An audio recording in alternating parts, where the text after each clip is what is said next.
Vamos lá, pessoal. Vou abrir aqui o conteúdo da palestra. Bom, a palestra é sobre marketing de conteúdo. Vou falar um pouquinho de planejamento de mídia também, SEO, SM. E eu vou pedir para quem tiver com dúvida para fazer as perguntas no final, ok? Eu vou abrir um espacinho para o pessoal tirar as dúvidas, mas vamos lá. Bom, para quem não me conhece, meu nome é Daniel Sayon. Eu me formei em marketing, fiz uma pós em gestão de negócios, já trabalhei em algumas agências de marketing digital, já trabalhei em alguns portais imobiliários também, sempre com marketing digital, tenho aproximadamente aí 10 anos de experiência nesse assunto, e atualmente eu tenho uma consultoria chamada HMDS, especializada em marketing digital. Então, depois quem quiser, tiver alguma dúvida ao meu respeito, ou quiser trocar uma ideia, pode me mandar um e-mail que a gente conversa, ok?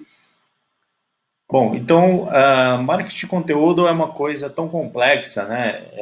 E o pessoal também que trabalha com marketing digital, um pessoal meio nerd e tal, os caras são tão nerds que o pessoal da e-consultancy criou uma tabela periódica aí do marketing de conteúdo, onde eles falam de estratégias, de plataformas, de gatilhos mentais, métricas, uma série de coisas, todas relacionadas ao marketing de conteúdo. Tá? Depois eu vou passar o link para quem tiver interesse e quiser saber mais, mas isso aqui é só para mostrar o quanto o marketing de conteúdo é complexo. Aqui são apenas alguns exemplos de métricas, estratégias, tem até um checklist aqui de marketing de conteúdo, enfim, tem bastante coisa, né? Hoje eu vou falar do principal, assim, né? Do que vocês precisam fazer, né? O que vocês precisam saber, na verdade, para fazer um bom marketing de conteúdo e trazer resultado para a sua empresa, para o seu negócio, utilizando marketing de conteúdo, óbvio que tudo isso dentro de um planejamento, né? Então, a primeira coisa que eu vou falar é sobre o que é marketing de conteúdo, né? E essa definição é uma das que eu mais gosto, né? Também está num livro que eu vou recomendar para vocês daqui a pouco, que ela diz o seguinte, que marketing de conteúdo é uma técnica que cria e distribui conteúdo de valor relevante, consistente para atrair e engajar uma audiência claramente definida, com o objetivo de encaminhar o cliente a tomar alguma ação que gere lucro.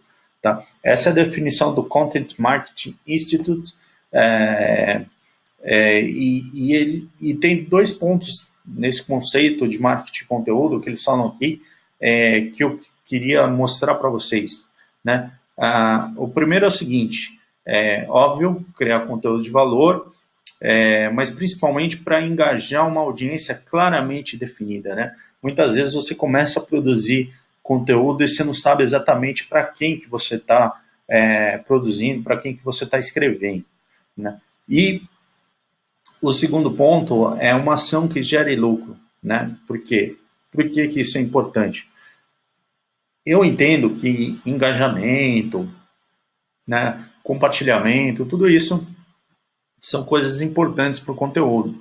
Porém, se você não gerar lucro com esse conteúdo, muitas vezes o diretor da sua empresa ou o CEO da empresa, tal, ele vai ficar cético em relação ao trabalho que você está fazendo. Então, óbvio que conteúdo não é com objetivo de venda do produto, né? É o objetivo de você se aproximar do seu cliente, criar uma relação com esse cliente, mas se puder gerar lucro, né, é sempre melhor. Então, eu acho que vocês precisam pensar dentro da estratégia de conteúdo como isso vai gerar algum lucro para a empresa, né? E não menos importante, que eu falei agora há pouco, é você conhecer o seu público-alvo a fundo, conhecer ele de uma forma individual, que você consiga classificar esse público em personas. Eu daqui a pouquinho vou explicar o que é personas aqui, mas esse é o principal objetivo. Então, você precisa conhecer muito bem o seu público, ao ponto de você conseguir definir as personas, né? E ao mesmo tempo que você cria a sua estratégia de marketing de conteúdo, você precisa pensar numa forma que gere lucro para sua empresa, gere retorno para o seu negócio. Bom, um dos livros que eu recomendo sobre marketing de conteúdo é o Marketing de Conteúdo, a Moeda do Século XXI, que é do Rafael Hess. Dentro desse livro tem esse conceito do Content Marketing Institute e diversas coisas muito interessantes. Então, para quem quiser se aprofundar no assunto, esse livro aqui é muito interessante. Tá? Mas vamos lá, o que significa o marketing de conteúdo na prática? Né? O que tudo isso que eu acabei de falar aqui nesse conceito significa de uma forma prática? Bom, praticamente, né, existe uma coisa chamada jornada do consumidor, que é o processo que o consumidor percorre durante vários canais de marketing até comprar o seu produto ou até adquirir o seu serviço, né? E essa jornada do consumidor tem várias fases, né? Mais especificamente atenção, consideração, intenção e decisão, né? E ele passa por vários canais, desde do primeiro momento que ele percebe a necessidade de ele ter um produto ou de ele ter um serviço, até o último estágio que ele realmente vai lá, né, e faz a compra. Então, a jornada do consumidor nada mais é, né, do que a forma como esse consumidor se comporta em relação ao processo de compra ou serviço por meio de diferentes canais de marketing que afetam a decisão de compra online. Ok? Né? Então, o que é importante você ter na sua estratégia de marketing de conteúdo, né, para que ela seja uma estratégia eficiente? Primeiro, né, objetivos bem definidos. Segundo, um público-alvo segmentado em personas, ok? O que são personas? Eu vou explicar daqui a pouquinho, mas é bom você conhecer o seu público e tentar criar indivíduos personalizados para aquele público, ok? O terceiro ponto, para a sua estratégia de marketing de conteúdo ser eficiente, você precisa de um bom planejamento, né? Além disso, você precisa ter uma boa produção e distribuição desse conteúdo e, por fim, uma boa análise, ok? Esses são 5 passos fundamentais para você ter uma boa estratégia de marketing de conteúdo. Então, primeiro, né, vamos começar aqui. O que são personas? Na verdade, personas é quando você conhece tão bem o seu público-alvo e daí você começa a identificar uma série de fatores, né, dados demográficos, como idade, gênero, cidade, os hábitos, né, do teu público, fatores sociais, como renda, lugares, quais os relacionamentos, né, que ele tem, e até o ponto que você conhece muitos anseios deles, né, ou seja, você sabe os sonhos, os medos, os desejos e as dores, né, as dores desse público, né. Mas o que é tudo isso, na verdade? Na verdade é o seguinte, você começa a estudar tão bem o teu público que você consegue pegar uma pessoa dentro daquele público, né, que tem características semelhantes às outras pessoas dentro desse mesmo público, e você começa a criar um personagem para ela, você começa a personificar, né, essa persona. E daí você sabe que, por exemplo, a Maria tem 30 anos de idade, que ela é do sexo feminino, que ela mora na cidade X, que ela trabalha em tal empresa, que ela gosta de correr aos finais de semana, de ir no parque, né, com os filhos, que ela tem uma renda em torno de 2 a 3 mil reais por mês, que ela gosta de ir em cinema, shoppings, que ela gosta de se relacionar, né, com os amigos do trabalho, enfim, e que você chega a tal ponto que você sabe que o sonho da Maria é falar inglês. O medo dela é ficar desempregada porque ela não sabe inglês. O desejo dela é de aprender inglês por um preço que ela possa pagar, em torno de 400 ou 500 reais, e a maior dor dela é que ela já tem X anos e ainda não sabe falar inglês. Então, por exemplo, se eu sou uma escola de inglês e eu identifico isso, óbvio que eu aqui estou dando exemplo como se eu fosse exatamente isso, uma escola de inglês. Eu identifico isso, eu vou começar, e eu vejo que tem uma série de pessoas com essas mesmas características, eu vou começar a oferecer cursos de inglês, de repente, mais acessíveis, né? Acessíveis e rápidos, de repente, cursos intensivos. Tal. Então, tudo isso são fatores que você identifica na hora de você de definir as personas, ok? E com isso, você consegue criar uma coisa chamada mapa da empatia, né? Esse mapa da empatia foi desenvolvido por Scott Matthews e é um mapa que você conhece tão bem cada indivíduo que você sabe exatamente o que ele pensa, o que ele sente, o que ele vê, o que ele ouve, o que ele faz e principalmente quais são as dores e quais são as necessidades, né? Porque você precisa entender o que essas pessoas dos seus públicos querem e quais são as dores e os medos dela. Então, quanto mais você aproximar essas pessoas das suas necessidades e sonhos, e quanto mais você souber como suprimir as dores e os medos, maior será a sua chance de sucesso, né? Principalmente quando a gente fala em termos de conteúdo, ok? Então, uma das coisas que eu recomendo, né,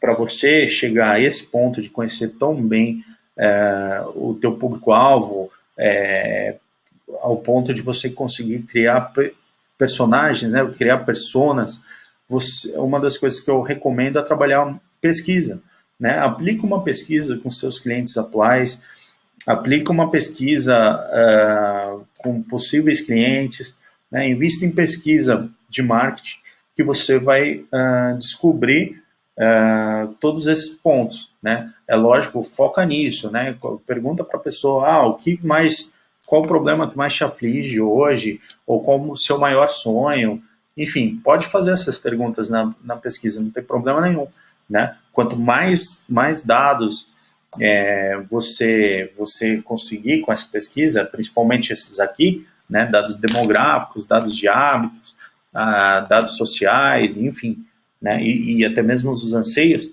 mas você vai conseguir criar um mapa da empatia eficiente, mas você vai conseguir criar para cada persona, né, uma estratégia de conteúdo que vai funcionar, ok?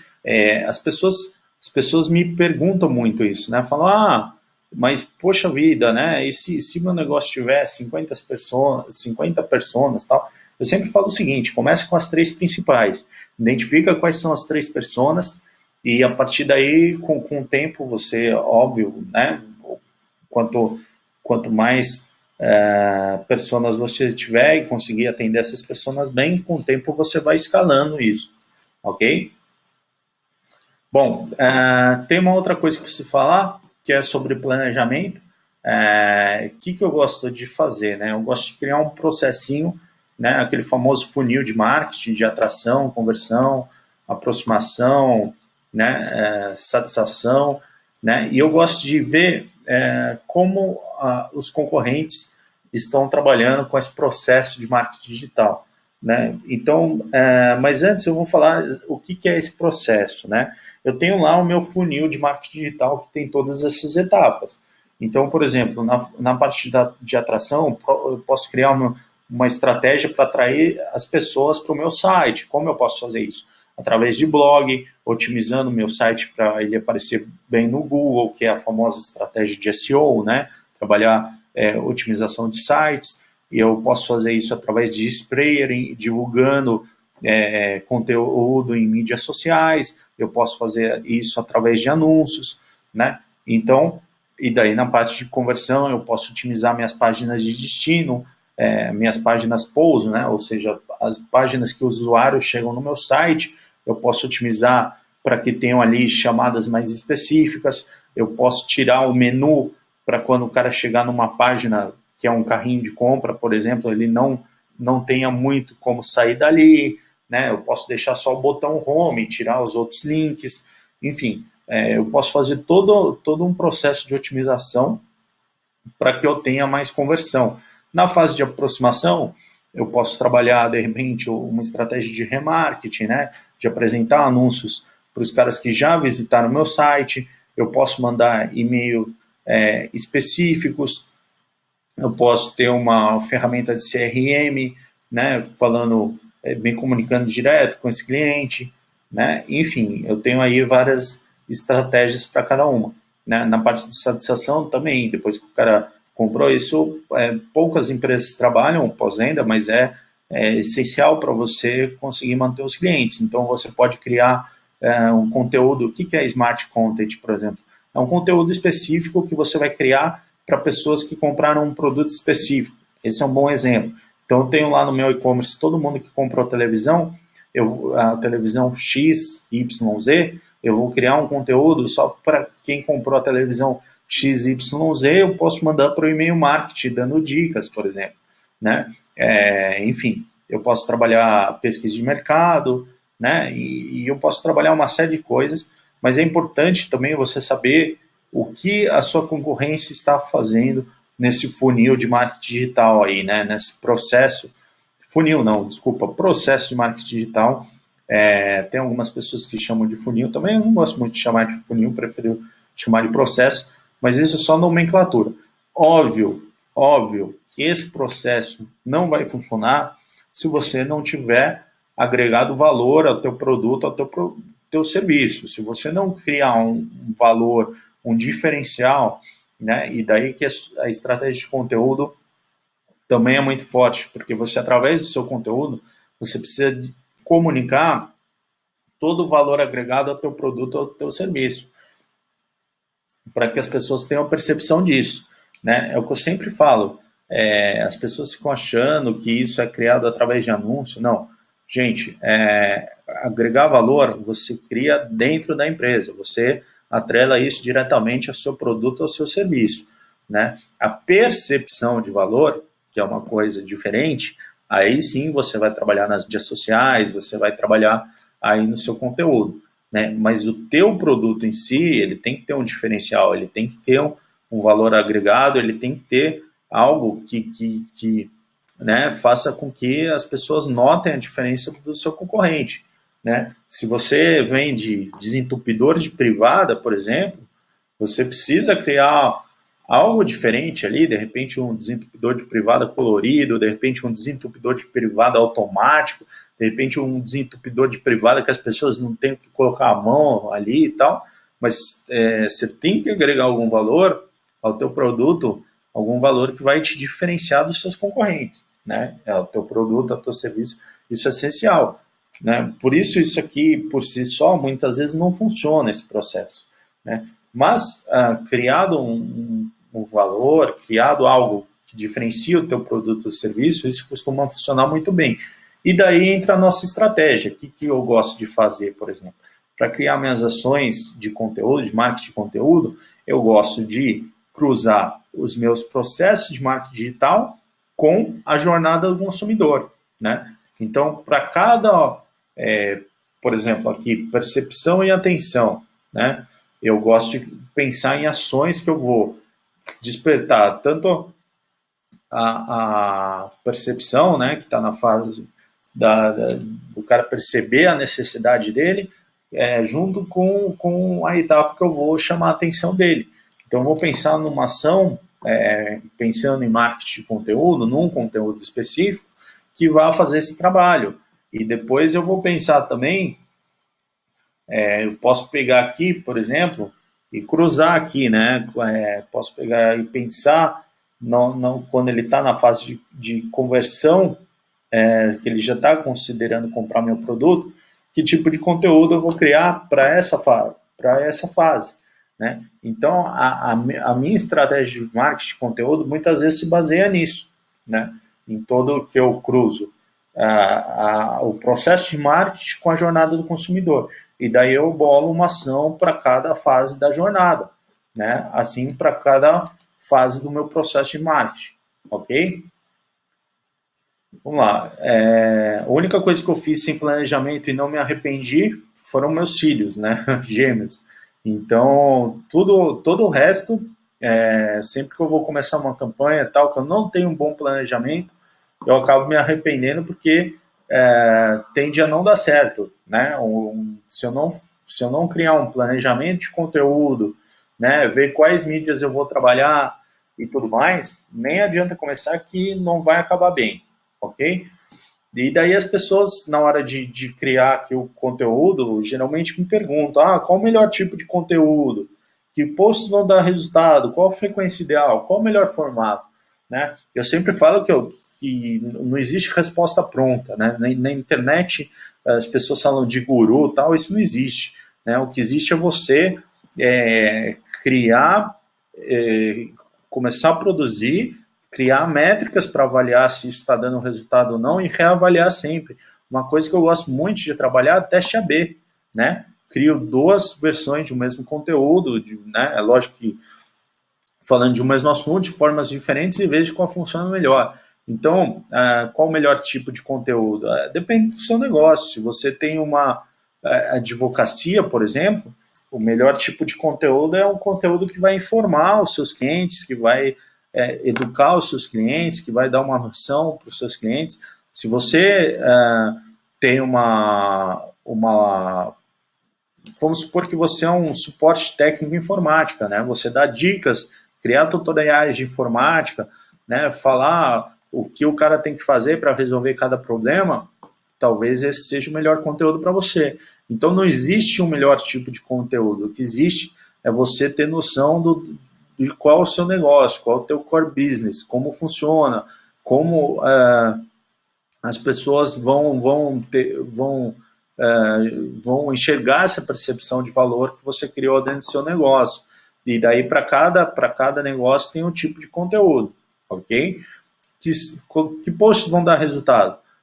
Né? Tá aí outra pergunta que não tem como falar, porque se você não tem nenhum, você não sabe, você tem que criar posts diferentes no começo, testar vários tipos de imagens e tudo mais, e ver qual vai dar resultado. Por exemplo, numa época que eu trabalhei num portal imobiliário, a gente identificou que os empreendimentos, né, os lançamentos que tinham foto com a piscina, acabavam gerando mais resultado do que outros que só tinham foto do empreendimento. Né? Então você precisa testar e analisar e começar a ter essa percepção. Aí outra pergunta aqui, qual a frequência ideal, né, de postar conteúdo e tal? Pessoal, não gosto de falar em frequência. O que eu prefiro falar, eu prefiro sempre falar em mantenha não uma frequência, mas mantenha sempre uma continuidade, né? O que vale é, por exemplo, se você conseguir postar, se você não conseguir postar todo dia, não faz mal. Mas, por exemplo, se você está postando uma vez por semana, mantenha isso, né? Mantenha aí a continuidade, né? A frequência mesmo de postar lá uma vez por semana. Se você consegue postar 2 vezes por semana, continua com isso, porque o que é muito comum, às vezes o cara vai lá, posta uma semana, posta na outra, depois ele para, só vai postar de novo daqui 2 meses. Isso não é legal, né? Por quê? Porque o cara vai perder o público dele, né? Agora, se você posta toda semana, você educa o seu público.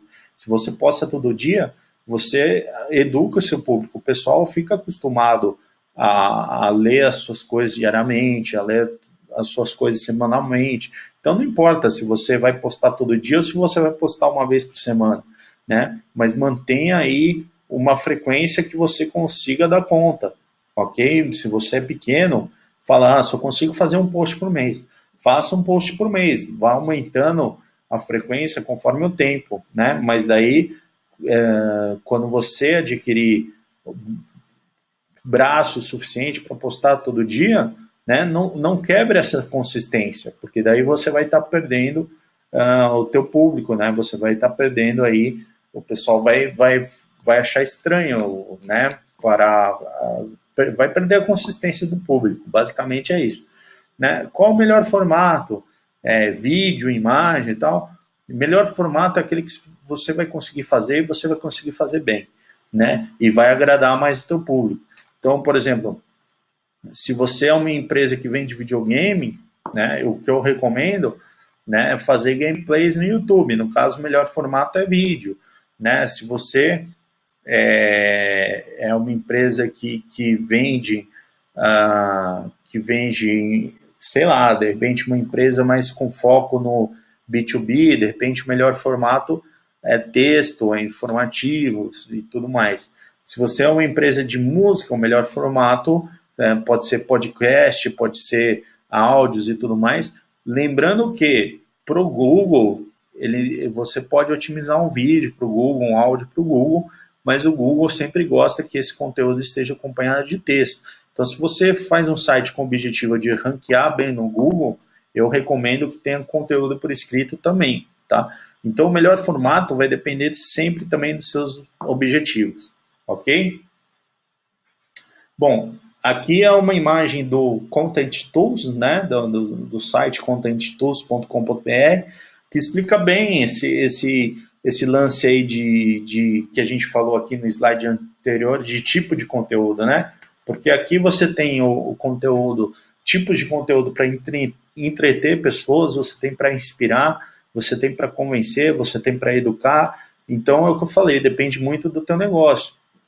Por exemplo, se você é um cara que faz stand-up comedy, né, provavelmente você vai querer criar um conteúdo para entreter aí o teu público, né? Se você é um cara que você dá aula de inglês, né, se você tem uma escola de inglês, provavelmente você vai focar mais em educar o teu público, né? Se você trabalha tem um escritório de contabilidade, você vai focar mais em convencer o teu público, né, convencer que você é bom, dar dicas de como fazer um bom imposto de renda, de repente, convencer, dar uma série de conteúdo para a galera ver que você sabe daquilo que você está falando, né? Esse é o meu objetivo, por exemplo, com essa palestra, de tentar convencer vocês que eu sei um pouquinho de marketing conteúdo, ok? Então, eu estou focando aqui num conteúdo mais educacional, né? Então, eu estou bem ali no meio, de repente, né? Demonstração, ó lá, tá vendo? Né? Que fala entre educar e convencer. Ah, você pode ter dois tipos de conteúdo ao mesmo tempo? Pode, não tem problema nenhum, né? Mas aí você vê o que serve melhor ao teu negócio. Você vê ali que, né, que os dois de baixo aqui trabalham mais do lado racional, em cima emocional, enfim. Essa foi uma imagem bem bacana aí que eu achei para explicar de uma forma fácil e falar sobre os tipos de conteúdo. Por que você não vai conseguir? Por que é uma grande furada na sua estratégia de marketing de conteúdo criar conteúdo para todas as mídias sociais, né? Porque olha só a quantidade de mídias sociais que nós temos aí. Isso aqui, para quem não sabe, é a roda social, né? Social Wheel, criado pelo Brian Solis, que é um estudioso aí de marketing digital, de mídia, mais especificamente de social media, né? Mídias sociais. Então, por exemplo, você tem lá mídias sociais de áudio, né? Você tem o Deezer, o Last FM, você tem sei lá, o Spotify, você tem Groove Shark, nem sei se ainda existe mais o Groove Shark, mas você tem aí as redes de podcast, né, da Play Store, sei lá, você tem uma infinidade de coisas, né, para cada nicho, vamos dizer assim, né, para cada canal você tem aí uma infinidade de mídias sociais, então vídeo, né, você tem o YouTube, você tem o Vimeo, você tem o Vimeo, sei lá, você tem qual mais? Você tem aqui um que é só de música, que agora me fugiu o nome. Então, você tem uma série de redes sociais, você tem uma infinidade de mídias sociais que você... Desculpa, pessoal, estou um pouco rouco. Que você pode trabalhar e você não vai dar conta de trabalhar todas elas, né? Então, o que eu recomendo? Que você defina primeiro os seus objetivos, defina qual tipo de conteúdo, qual formato, tudo isso, né, dentro de sua estratégia, como vai ser seu planejamento, na hora que você for fazer o planejamento, você vai definir quais as mídias sociais você vai trabalhar, ok? Bom, é super importante saber como analisar o conteúdo, e para isso aí você tem algumas métricas, né? Você define os fatores chaves de sucesso e as métricas para poder analisar seu conteúdo.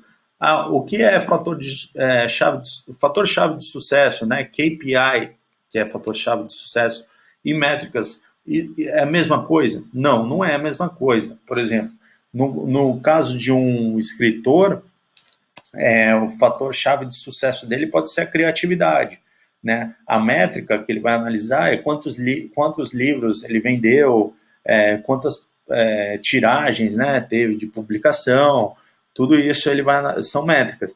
Agora, o fator chave de sucesso que gera sucesso para ele pode ser aí, por exemplo, a criatividade, pode ser de repente a própria história de vida do cara, né, biografia, sei lá. Mas o fator chave de sucesso não é métrica, tá? Não, nunca confundam isso. São duas coisas. Fator chave de sucesso, como o próprio nome já diz, é o que gera sucesso para o teu negócio, para o teu serviço, e métrica é aquilo que você vai analisar, geralmente métrica acompanhada de números, ok?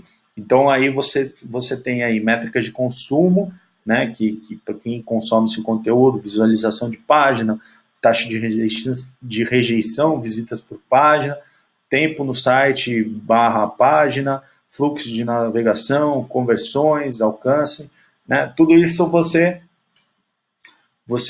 tem aí como métrica. Eu não vou ficar lendo slide aqui, tá, pessoal, porque tá claro aí, depois eu vou disponibilizar isso para você. Mas você tem métricas para cada uma das coisas que você quer saber. Então, você quer saber sobre o consumo, você pega essas métricas aqui no primeiro quadro. Você quer saber em relação à conversão, quanto você teve de conversão, né? Você pega essas outras métricas aqui, alcance, você quer saber quantas pessoas foram impactadas, você vai analisar essas métricas. Uma das coisas importantes sobre métricas é que elas sempre precisam estar de acordo com seus objetivos, ok? Senão você está trabalhando com métricas erradas. E daí porque sua estratégia tem que estar de acordo com seus objetivos. É simples assim. Porque se não estiverem, alguma coisa está errada aí na sua estratégia, ok? Antes de falar de SEO, vou voltar aqui para o começo do slide, que eu tinha uma coisa para falar sobre conteúdo que eu não falei, que você pode me perguntar, como eu faço para o meu conteúdo gerar lucro, né? Você falou de tudo isso e não falou como eu faço para o meu conteúdo gerar lucro. Então, muito simples, pessoal. Vou dar um exemplo aqui. Por exemplo, se você tem um blog que fala sobre carros, por exemplo, né? Você pode colocar um link, se sua empresa vende carros, vamos supor, você tem um blog que fala sobre carros, e você está lá comparando o novo Ford Fiesta com, sei lá, o Nissan March, lá, aquele carro mais popular da Nissan, não lembro, não me recordo agora o nome, né? Você pode colocar um banner do lado desse conteúdo vendendo esses dois carros, ok?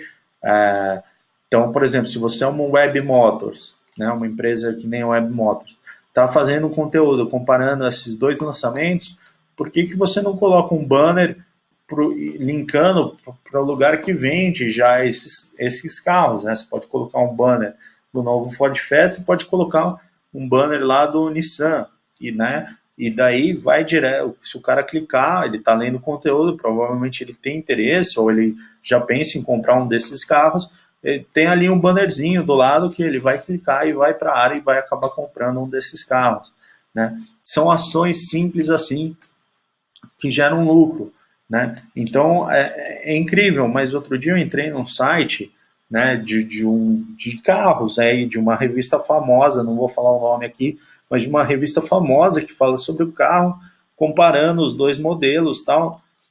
Pô, não tinha um anúncio de carro ali. Eles podiam colocar anúncios ali, né? Eles são uma revista falando de carros, eles já têm anunciantes na revista, eles poderiam colocar anúncios ali de carros ou de carros dos carros que eles estão falando no conteúdo e tal, mas não tinha nada.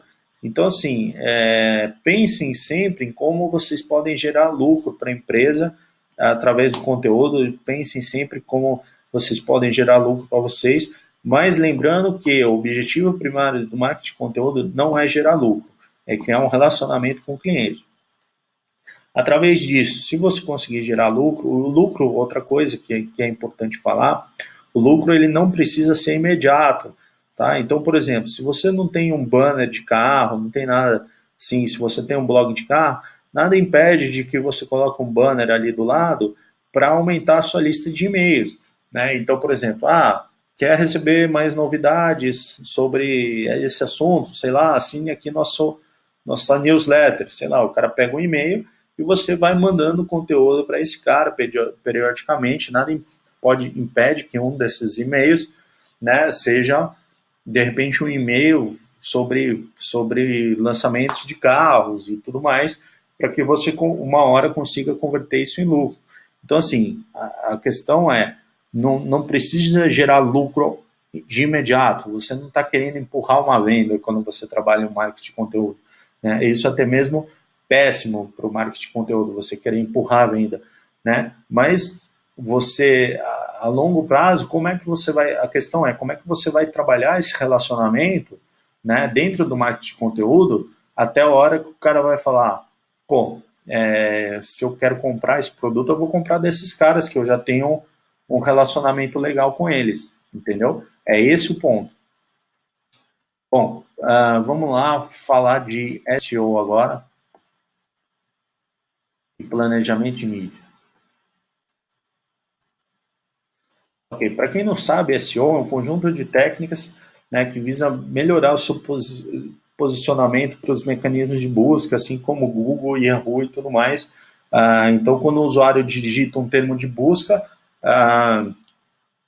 no Google ou em outro buscador, o objetivo de SEO é que você trabalhe essas técnicas dentro do seu site para que você consiga ranquear uma ou várias páginas para determinadas palavras, ok? E sempre buscando os primeiros resultados ali da busca orgânica, né? Busca orgânica, para quem não sabe, são os resultados de busca ali do Google que não são através de anúncios, ok?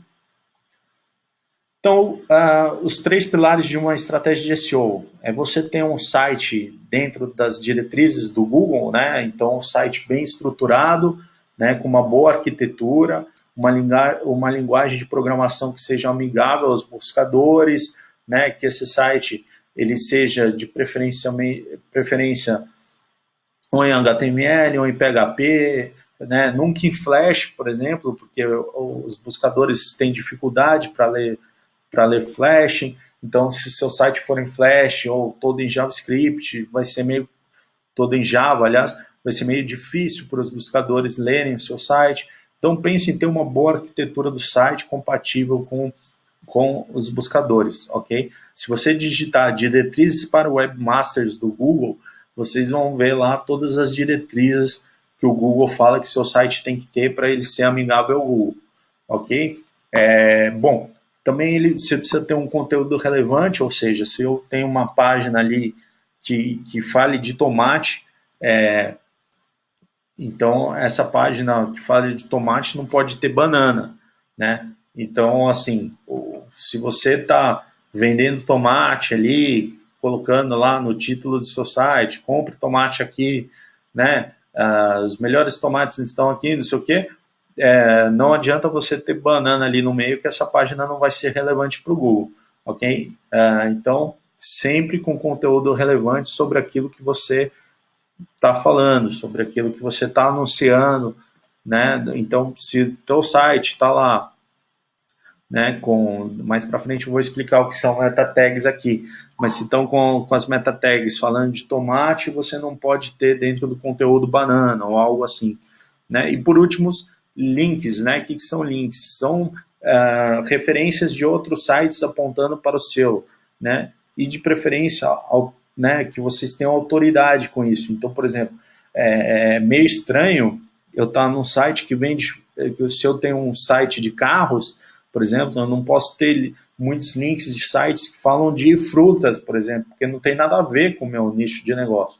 Agora, se eu, por exemplo, consigo um link para o meu blog de carros da Web Motors, né, da Quatro Rodas ou de qualquer outra empresa que fale, que seja especializada nesse segmento, eu começo a ganhar muito mais autoridade perante ao Google, ok? Então, sempre pensem nisso, né? De ter trabalhar muito bem esses 3 pilares aí para que o seu site possa ranquear bem aí na busca orgânica do Google. As pessoas perguntam, SEO funciona? Peguei um exemplo aqui de uma empresa que trabalha com SEO desde 2010, mais ou menos, né? Os caras têm 2 milhões quase de tráfego orgânico do Google. Deve ter mais que isso, né? Já faz um tempo que eu printei essa imagem aqui, né? Mas olha o crescimento do pessoal aí ao longo dos anos, conforme eles foram trabalhando SEO e foram ganhando mais tráfego orgânico, né? Mais visitas. Bom, né, além daqueles 3 pilares, o que você precisa fazer para o seu SEO funcionar? Tudo isso que está aqui, URLs amigáveis, meta tags de acordo, que eu vou explicar cada uma dessas coisas daqui a pouquinho, você ter uma boa estrutura de títulos e subtítulos, né? Você trabalhar as palavras-chave relevantes, você ter links dentro do seu site, você trabalhar muito bem, ter um site responsivo, né? Você trabalhar toda a parte mobile, ou seja, um site que abre em celulares, que abre em tablets, e você ter métricas para mensurar isso, né? Então vamos lá, como diria Jack Stripador, vamos por partes. URLs amigáveis, vamos lá. Aqui eu estava procurando para um amigo, né, como montar uma hamburgueria. E daí eu achei essa primeira URL aqui no Google, que é do Sebrae, né? Então, a primeira que está aí foi a que eu achei. E daí eu criei as duas de baixo, né? Eu criei o que seria um modelo mais ou menos para o Google e o que seria um modelo ideal, né? Vocês podem notar que o primeiro endereço URL, né? Que é aquilo que você digita para ir para um site, o primeiro endereço URL, ele tem uma série de números, ele tem vírgula, ele tem uma série de coisas. E o Google ele não entende, tá? Esses números, vírgulas.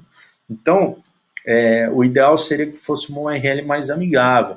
Então, por exemplo, aqui eu tenho sebrae.com.br/sites, /portal Sebrae, /ideias, como montar uma hamburgueria. Aí vem um número mó estranho aqui, com números, letras e tal, que não dá para entender nada do que é. Então, basicamente, o robô do Google, né, que vai indexar isso, ele entende mais ou menos como você, assim. Então, se isso está estranho para você, para ele também vai estar estranho esses números aí, essas letras. Então, esse seria um modelo ruim, né? De baixo, eu tentei melhorar um pouco, eu deixei a mesma coisa que estava, eu só tirei os números e a vírgula, né? E as letras, olha lá, ó, já ficou um pouco mais claro. Né? Esse aqui seria um modelo mais ou menos, né? Esse ok aqui, coloquei em amarelo, na verdade isso aqui é mais ou menos bom, né? Agora, a última URL está aqui, sebrae.com.br/ideias, como montar uma hamburgueria, já está claro para todo mundo, né? Você vê que tem um endereço que vai para o site, ali tem uma categoria, que são a categoria de ideias, e depois o post principal, que é como montar uma hamburgueria. Então, esse aqui é um modelo excelente de URL, né? Endereço, categoria e o nome do post. Eu acho sensacional trabalhar dessa forma, acho que para o Google também é muito bom. Então, aqui seria um modelo de URL ideal para SEO. Bom, vamos falar um pouquinho sobre meta tags agora. O que são meta tags? Basicamente, são os títulos e descrições em HTML que aparecem no Google quando você digita um termo específico. Então, tem aqui, eu joguei marketing digital, você pode ver aqui o que está em roxo em cima é o título, aí embaixo vem o URL, né? E depois a descrição. Então, essa seria a meta tag title, né? Título. E a de baixo ali, depois da URL, seria a meta tag description, né? Tá? O que é um modelo ideal de meta tag? É um modelo onde, obviamente, no título, tá? Vou começar falando pelo título. Tenha a palavra-chave, né? No caso aqui eu digitei marketing digital, então você vê que todos os resultados aqui no título tem marketing digital, então ok. Esses são os 3 primeiros resultados. E o ideal é que sempre acompanhe um call to action, né? Uma chamada para ação, vamos dizer assim, ou uma frase de impacto. Então aqui tem a palavra-chave marketing digital, aprenda definitivamente o que é e como fazer. Esse é o primeiro resultado. Né? Se bem que o segundo resultado também está bem interessante, né, para o usuário clicar, olha só, como fazer marketing digital, o guia passo a passo. Então, esses 2 primeiros resultados aqui são bem tentadores, assim, né, para quem quer aprender marketing digital, para quem está procurando alguma informação sobre o marketing digital. Ok? Então, os títulos aqui, né, e aqui a descrição. Tá? Também é muito importante trabalhar a palavra-chave na meta description, na meta tag description, ou seja, na descrição que vai aparecer no Google. Então tá aqui, o marketing digital já faz parte da vida de qualquer pessoa, com acesso à internet, agora é difícil de imaginar como seria viver em um mundo. Aí o Google ele corta aqui, porque eles são no máximo 150 caracteres, se eu não me engano, e no título o máximo são 70 caracteres. Tá? Depois o Google ele coloca esses 3 pontinhos aqui, ele corta a descrição. Né? Em termos de descrição, eu acho que até o do segundo aqui tá melhor. Marketing digital, apenas uma daquelas palavras novas e chiques para você parecer esperto nas reuniões, ou isso realmente é o que há atualmente? Essa aqui eu não gostei muito, não. Aí tem aqui as tendências do marketing digital em 2017, já podem ser traçadas. Essa aqui está melhor, né? Mas, enfim, é importante falar o seguinte, tá? Que a meta tag description, que é a descrição, ela não influencia diretamente no ranqueamento. O título, sim, né? Mas a meta descrição ela não influencia diretamente no ranqueamento. Porém, você tendo uma boa meta descrição, você evidentemente vai receber mais cliques e isso sim influencia no seu posicionamento perante ao Google. Então, indiretamente ela influencia, tá, gente? Então, é isso que vocês têm que ter em mente. De qualquer forma, trabalhem muito bem, tanto o seu título quanto a sua meta descrição, né, para o Google. Então, desculpa, gente, voltei aqui no slide. Opa! Então, isso aqui faz toda a diferença. Eu não vou falar aqui como é que se cria meta title, meta tag title, meta tag description, porque basta vocês irem lá no Google como criar meta tags. Tá? Então, tem 500 tutoriais super simples. Você precisa de um mínimo de conhecimento em HTML que vocês vão saber mexer nisso aqui. Se vocês usam o WordPress, tem um monte de plugin que faz isso. Um dos melhores para mim é o do Yoast, né? Yoast SEO, que chama, que faz isso aqui de uma forma ridícula de fácil. Então, não vou me dar o trabalho de explicar como faz isso aqui, mas eu estou falando que é importante aqui para vocês terem um conteúdo bem ranqueado no Google, ok? E quem tiver dúvida depois pode me perguntar onde é que eu altero, tal, não sei o que eu passo depois para vocês. Então, vamos lá. Ainda falando de meta tags, né? Cria um meta title, né? Uma meta tag title atrativo, com um call to action, né? Uma frase de efeito, foi o que eu acabei de exemplificar lá. Trabalhe com títulos até 70 caracteres, descrições até 150 caracteres, também acabei de falar. Trabalhe a palavra-chave no título e na descrição, né? Então é importante você trabalhar a palavra-chave principal no título e na descrição, tá? Gente, uma única vez colocada a palavra-chave, basta. Pelo amor de Deus, não vão fazer spam no título, né? Não vão repetir 200 vezes a mesma palavra-chave achando que vão ranquear melhor, porque não vão, tá? Pelo contrário, é capaz que vocês recebam punições do Google por fazer isso. Então, cuidado, ok? Tenham títulos e descrições únicos para cada página. Então, eu sei que é chato, mas para cada página do seu site, você vai ter que criar um título e uma descrição. Ok? Se seu site for um e-commerce, tiver 200 produtos, você vai ter que criar um título e uma descrição para esses 200 produtos, pelo menos para aqueles que você quer ranquear bem no Google aí, eu recomendo fazer, tá? Então não tem jeito, precisa fazer. Lógico que se você tem um e-commerce, você pode fazer isso via programação, né? Criar um título aí que é meio que automático, variando as palavras, tudo, mas eu não recomendo. Os melhores são aqueles que são escritos à mão mesmo, um por um, não tem muito como fugir. Bom, falando um pouquinho ainda da estrutura aqui de títulos e subtítulos, tá? Então, H1 e H2, para quem não sabe, são marcações em HTML que basicamente definem título e subtítulo. Tá? Eu geralmente gosto de colocar, e daí não é aquele título que aparece no Google, não confundam, é o título que vai aparecer dentro da sua página, tá? No seu artigo, tal. Então, não tem nada a ver com o que eu acabei de falar agora, não são meta tags.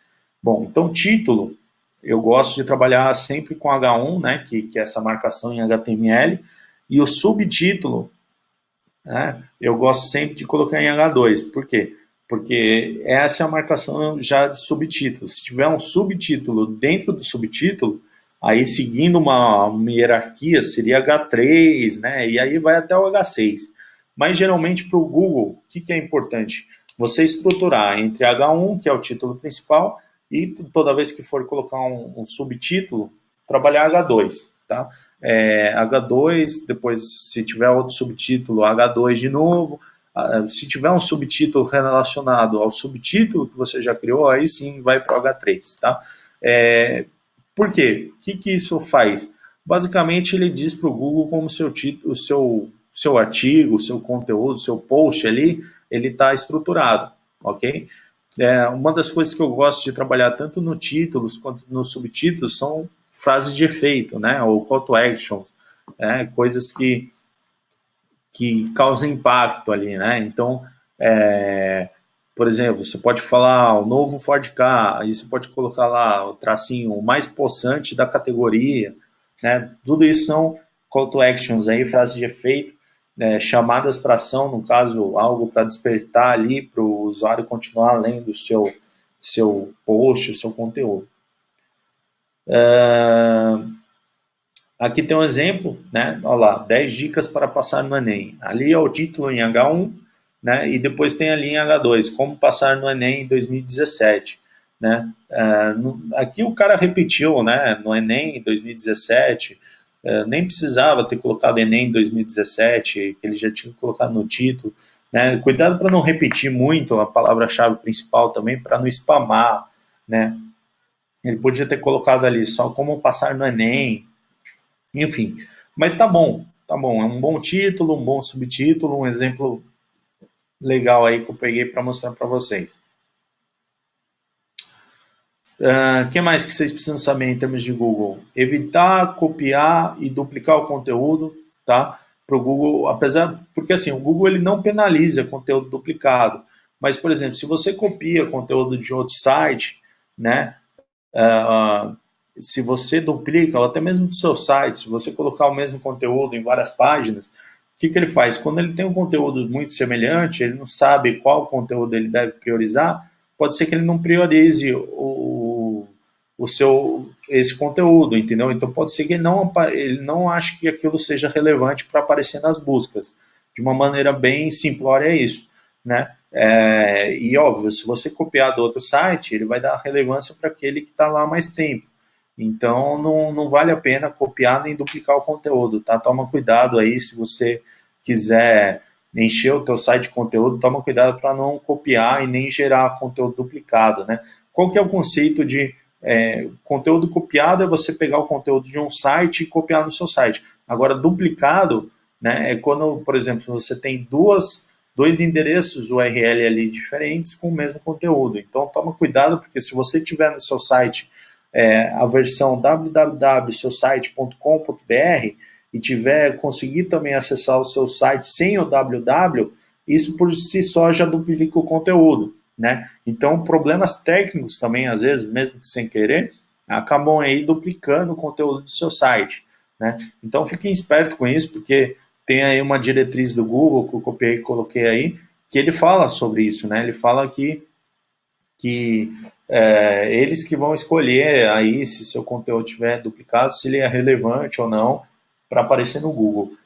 Por experiência própria, eu falo que conteúdo duplicado tende a dar problema, né? Se você quiser ter o seu site aí bem classificado no Google. Então, tome cuidado com isso.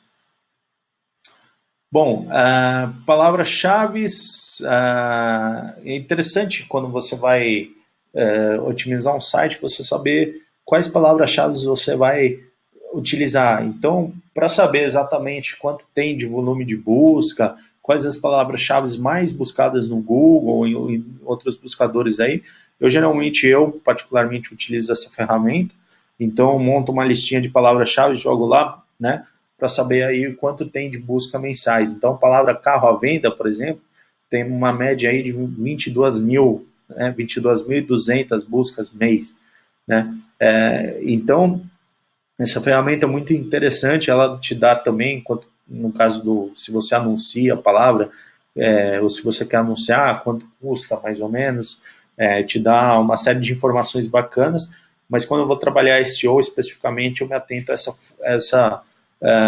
esse volume de busca aí mensal para cada palavra-chave, para poder definir quais palavras-chave, aliás, quais palavras-chave eu vou trabalhar no meu blog, eu vou trabalhar no site da minha empresa e tudo mais, tá? Então, essa ferramenta é muito bacana aí, depois, se vocês quiserem dar uma pesquisada, ela ajuda bastante SEO. Então, o que eu posso falar em relação a palavras-chave?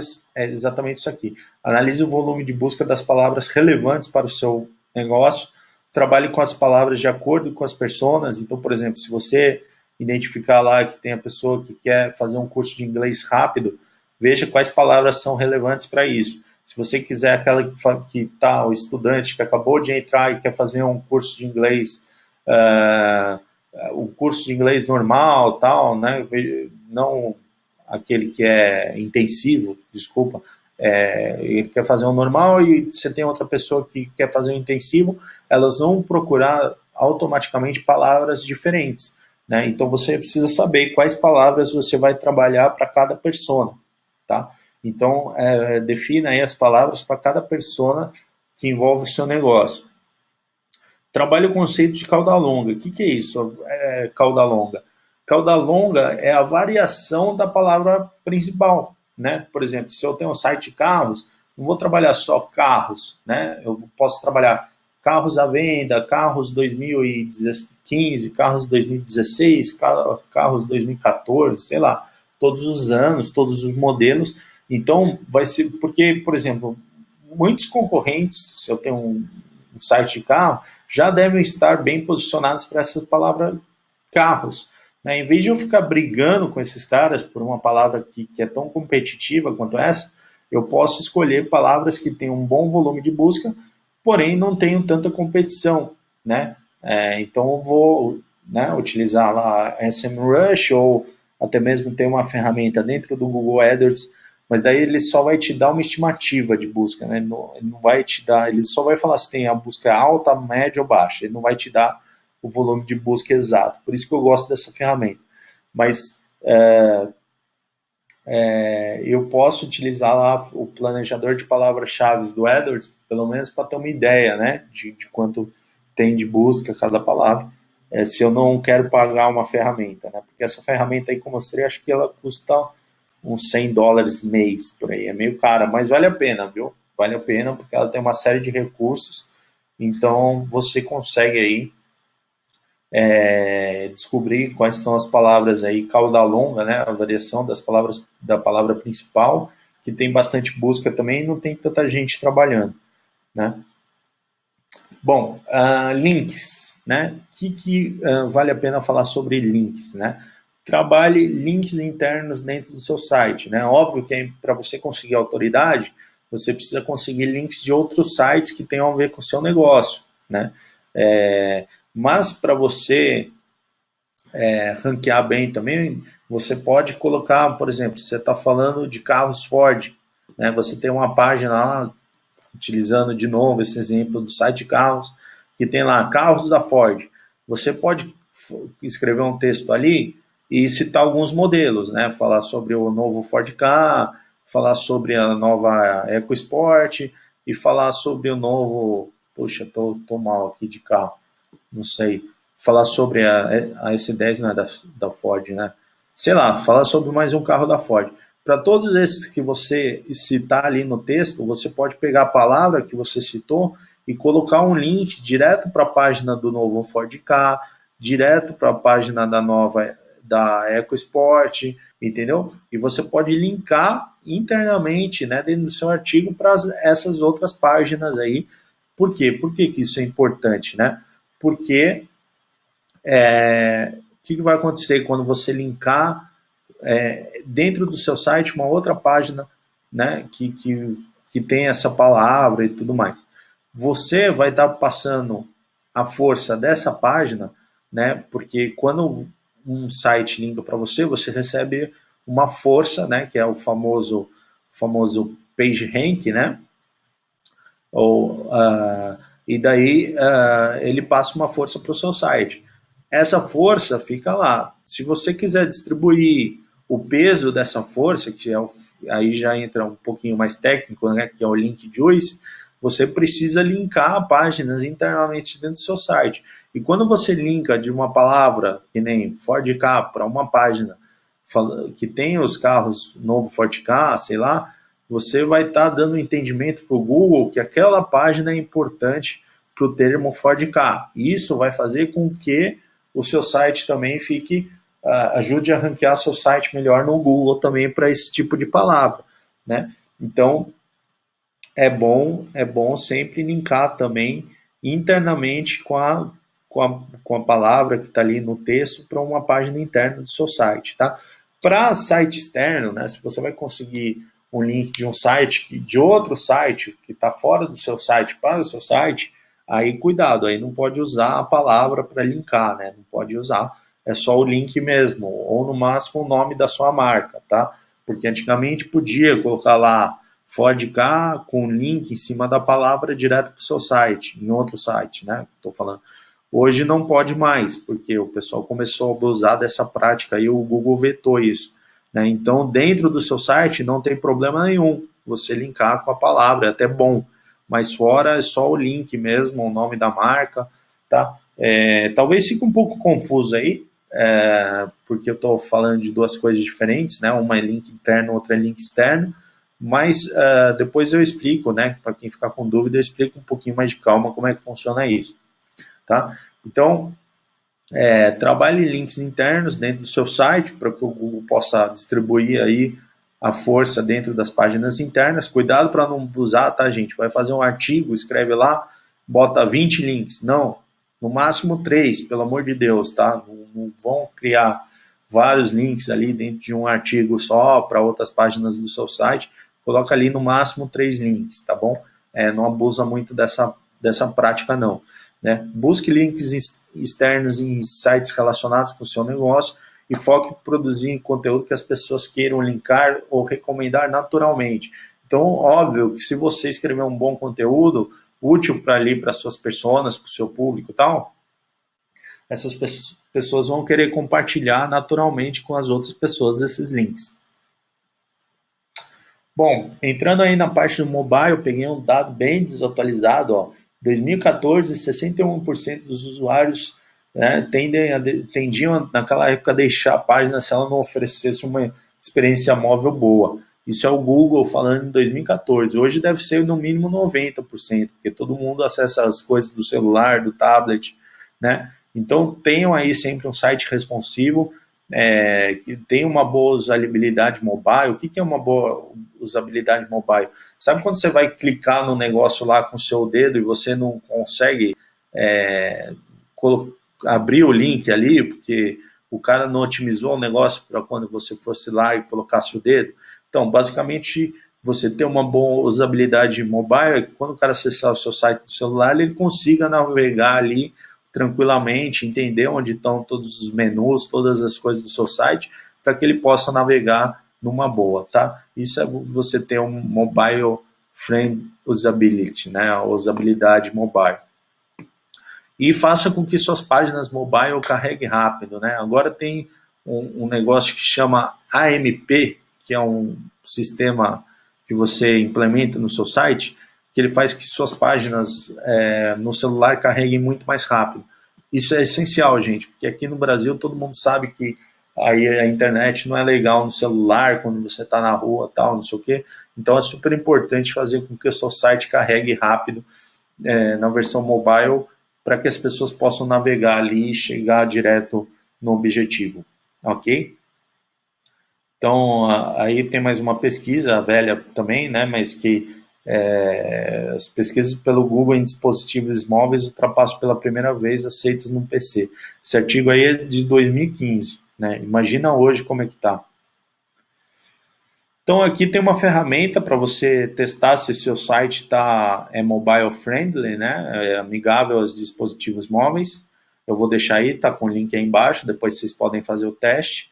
E aqui uma outra página para quem já implementou aí o AMP no site, né? Umas tags não, né? É uma implementação HTML para fazer o site carregar mais rápido em dispositivos mobile. Então, para quem já fez essa implementação, pode testar por esse link, ok?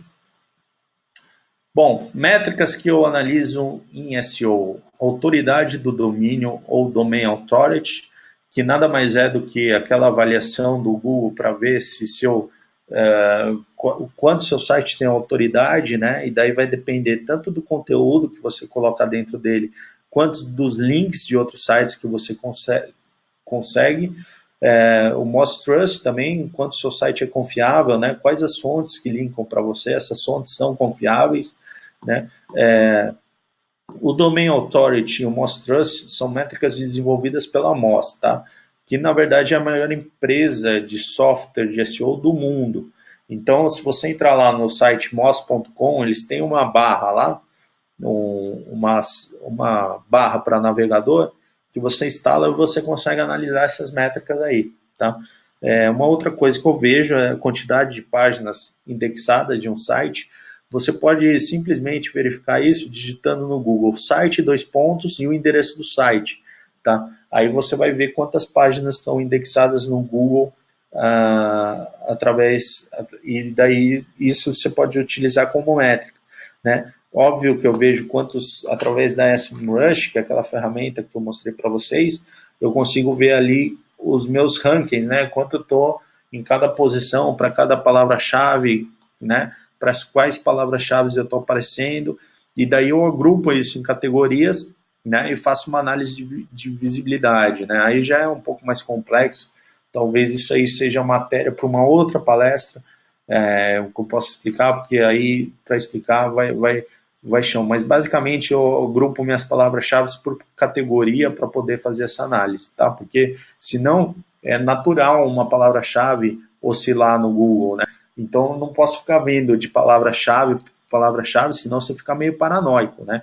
O que eu faço? Eu agrupo essas palavras em grupos, né, em categorias, e vejo quantas dessas categorias tiveram variação, né, quantas estão na primeira página, quantas estão na segunda página, enfim, né, quantas palavras caíram de cada categoria, quantas ganharam posição, e por aí eu vou vendo se o meu SEO, o SEO do meu site está bom ou ruim, né? Tráfego, o quanto eu estou gerando de tráfego orgânico para o meu site, aí precisa de entender um pouquinho de Google Analytics, né?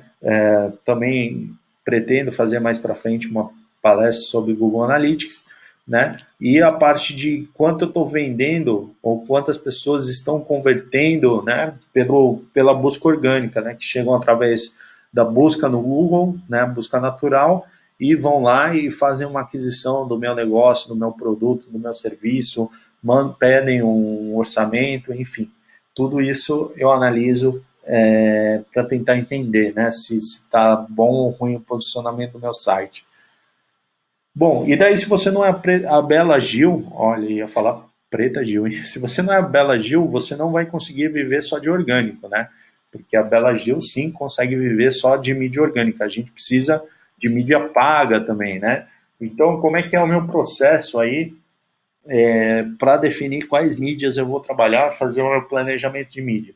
Além de SEO, porque SEO, como é de graça, é sempre bem-vindo, né? Eu não preciso ficar pagando publicidade para fazer SEO.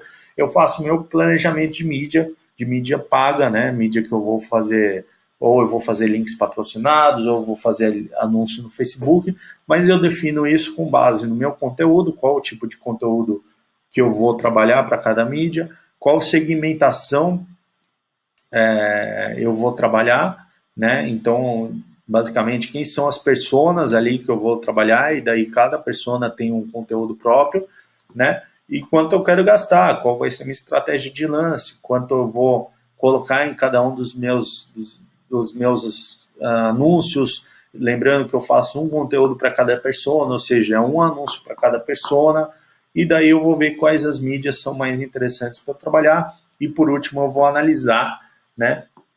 Geralmente no primeiro mês, gente, o que eu faço? Eu seleciono lá, por exemplo, links patrocinados, Facebook. Se for um cliente mais B2B ou mais corporativo, eu vou trabalhar anúncio no LinkedIn também, por exemplo. Vou pegar meu budget, né, meu orçamento, vou dividir entre essas 3 mídias e todas as pessoas que eu tenho e vou ver quanto eu vou gastar por mês, né? Daí, o que eu vou fazer? Eu coloco um pouquinho de dinheiro em cada mídia e em cada plataforma. Então, eu coloco um pouquinho no Facebook, um pouquinho nos links patrocinados, no Google AdWords, no caso, né, que gerencia os links patrocinados, um pouquinho no LinkedIn, e no final eu analiso qual que deu mais resultado, né? A que deu mais resultado depois, óbvio que eu vou realocar mais verba para a mídia que deu mais resultado, ok? Então, por exemplo, quando eu vou fazer uma estratégia aqui de links patrocinados, olha só que interessante, né? Qual que é o processo? Né? O PPC é o pago por clique, né? Então é uma estratégia de pagar por clique, né? Que eu vou fazer links patrocinados, eu defino as personas, a partir daí eu implemento um tracking de conversão no site para saber quem está comprando através do meu link patrocinado ou não. Eu seleciono as palavras-chave, né? Keywords, eu crio os anúncios. Dentro dos anúncios lá, eu vou ver quais canais eu quero anunciar, né? Os canais são sites específicos, né? Porque eu posso ter links patrocinados também aparecendo nos sites parceiros do Google. Então, vou ver quais canais ali, quais os sites ali estão mais dentro do meu negócio para direcionar ali a publicidade. Eu vou ver como é que estão as minhas páginas pouso, né? Onde o cara vai chegar, as minhas páginas de destino, se elas estão funcionando corretamente, se dá para vender. Vou analisar os concorrentes, quais palavras-chave eles estão comprando, o que eles estão trabalhando. Aqui eu vou analisar minha estratégia de lance, se for o caso, dependendo de onde meus concorrentes estiverem trabalhando, eu vou fazer um reposicionamento aqui de anúncio e tudo mais. Aqui eu vou fazer um teste AB para testar quais anúncios estão performando melhor, né? Fazer, de repente, testar frases diferentes entre 2 anúncios e tudo mais. Por último, vou analisar a performance desse anúncio e vou ver, no geral, quanto minha campanha teve de conversões, né? Daí é todo um reprocesso, né? Isso aqui é um ciclo constante, né? Então, para quem acha que é fácil aí trabalhar com marketing digital, é fácil se você não tem estratégia. Se você tem uma estratégia, é bem trabalhoso, né? E você tem que fazer isso sempre para cada campanha, né? Então, onde entra ali na minha parte de mídia, né, de planejamento de mídia, a jornada do consumidor. Simples, eu vou analisar do ponto de vista do consumidor da jornada. Então, por exemplo, o que o meu consumidor vê, onde ele vai me ver, onde ele vai lembrar de mim e onde ele vai provavelmente comprar, né? Então, aqui eu tenho um exemplo aqui, por exemplo, no C, né, que é o consumidor vai me ver, eu vou trabalhar marketing de afiliados. Esse símbolozinho aí do cara de gravata são afiliados, parceiros, não sei o quê. Então vai ser lá que ele vai me ver, né? Onde ele vai lembrar de mim? Eu posso trabalhar remarketing nos sites parceiros do Google. Então, por exemplo, meu banner vai reaparecer para ele depois que ele visitar o meu site, tal, de repente ele acessou um site lá que é parceiro do Google, pronto, aparecia ali de novo para ele, né? E onde ele vai considerar a compra? Por exemplo, se eu quero vender de imediato, quando ele procurar uma palavra-chave no Google, eu posso já aparecer ali com um anúncio de link patrocinado, né? Seguindo lá o exemplo do carro. O cara vai digitar no Google, comprar Ford Ka 2016. Pronto. Se eu sou uma empresa que nem de carros, que nem a Web Motors e tal, eu já jogo o anúncio do cara ali no Google para ele clicar em mim, né? Que é o anúncio de link patrocinado, né? Agora, se o cara ainda está pensando em comprar um carro, eu posso fazer uma parceria com quem tem blog de carro e fazer com que ele, com os meus afiliados, né? Fazer com que o meu banner apareça ali num blog que fale de carro, por exemplo, né? Então, onde o consumidor vai me ver, onde ele vai lembrar de mim, onde ele vai pensar em mim e onde ele diretamente vai comprar, né? Todos esses lugares eu tenho que ter na minha cabeça, né? Onde ele vai me ver, onde ele vai me considerar e onde ele vai diretamente comprar, né? Quais são os locais mais prováveis para que isso aconteça. Isso é fundamental no planejamento de mídia, tá, gente? É você saber a jornada do consumidor pelo ponto de vista do consumidor, né? Que é onde ele vai me ver, onde ele vai lembrar de mim e onde ele vai tomar alguma ação em relação ao meu produto, ao meu serviço. E daí eu tenho aqui, ó, lá, ó, lembra da jornada lá do consumidor? Aqui, ó, o vejo, ação e percepção, o penso, consideração e intenção, e eu faço compra ou aposento. Né? Em cada uma dessas etapas eu tenho personas, comunicação, criação, ação e métricas. Tá? Então tem que pensar tudo isso para a coisa dar certo. Ok? Então, tem aqui umas métricas que eu uso também no meu planejamento de mídia, umas métricas básicas aqui, né? Que é o custo por clique, custo por lead, custo por aquisição. Quando eu compro mídia por impressão, eu uso o CPM, que é custo por 1.000 impressões, e a taxa de cliques sobre as impressões, que são o CTR, né? Aqui são métricas, para quem trabalha com isso está acostumado, mas são métricas importantes para analisar. Né, tudo isso para saber se minha campanha está indo bem ou não. Né? Fora isso, eu tenho o ROI, né, que é o retorno do investimento, que nada mais é do que meus custos, o que eu ganhei, menos as minhas despesas, né, dividido pelo total de despesas. Né?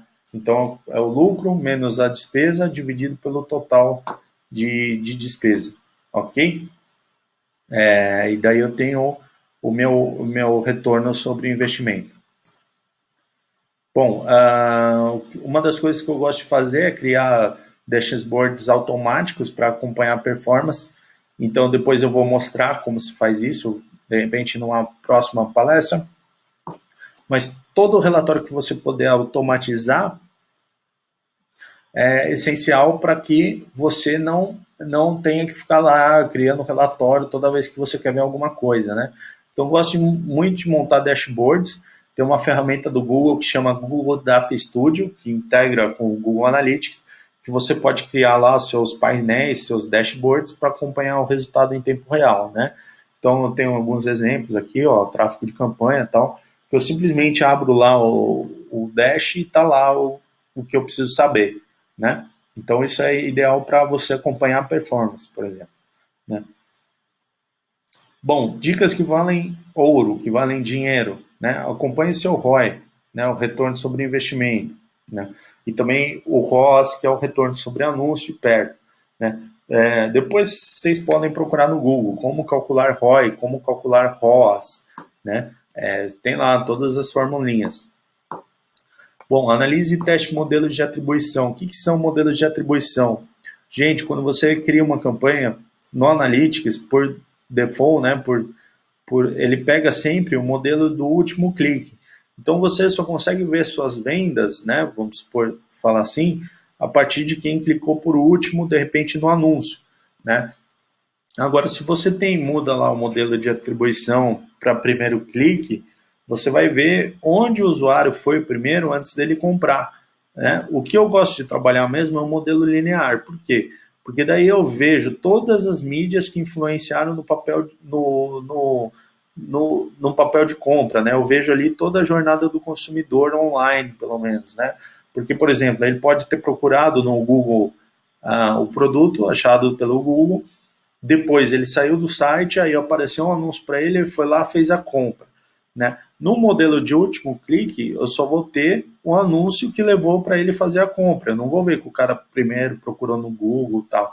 Agora, no modelo de atribuição linear, né, se eu mudar lá no Google Analytics, e depois eu vou ensinar como fazer isso, também mais um assunto para uma outra palestra, porque é longo, eu consigo ver todas as etapas que o cara fez até chegar na compra, né? Basicamente, de uma forma, falando aqui bem informal, é como se você só olhasse o Neymar que fez o gol, né? Mas você não viu lá que o Higuaín, lá do Barcelona, deu um passe para o Messi, e depois o Messi deu um passe para o Neymar, e o Neymar foi lá e fez o gol, né? No modelo linear, eu consigo ver todos esses caras, né? Mas no último clique eu só vou ver o Neymar fazendo o gol. Só que sem os outros caras, né? Sem o Higuaín, sem o Messi, talvez ele não tivesse feito o gol. Por isso que é importante analisar todo o modelo de atribuição, né? Que é a forma linear, ver quais mídias participaram de todo o processo, né? Outra coisa que eu já falei, mas é sempre legal fazer teste AB de anúncios e formato de anúncios.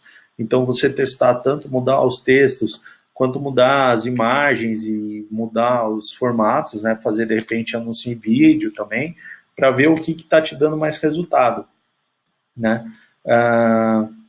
Teste anúncios e análise de resultados por público. Outra coisa interessante é você mudar também a comunicação para cada público que você tem, testar diversos tipos de abordagem, diversos tipos de comunicação para cada persona, né? E sempre trabalhar ali com os 2, 3 anúncios para cada persona, para você poder ver qual anúncio está fluindo melhor, está te trazendo mais resultado, ok? Bom, pessoal, é isso. Meu e-mail, que aqui na apresentação está danielsaion@gmail.com. Podem utilizar esse, porque o outro não existe mais. O site também não existe mais. Eu estou fazendo um novo site, mas por enquanto estou sem, tá? Então, só por e-mail mesmo. Twitter, @danielsaion. Podem fazer perguntas por lá.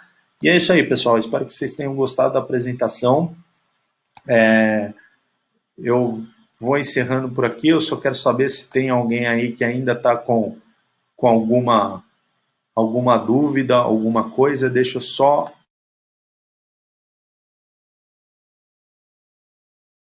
ligar a câmera aqui. Pronto, voltei. Pessoal, alguém aí está com alguma dúvida, alguma questão, ficou com alguma dúvida e não conseguiu acompanhar alguma parte e tal? Estou à disposição.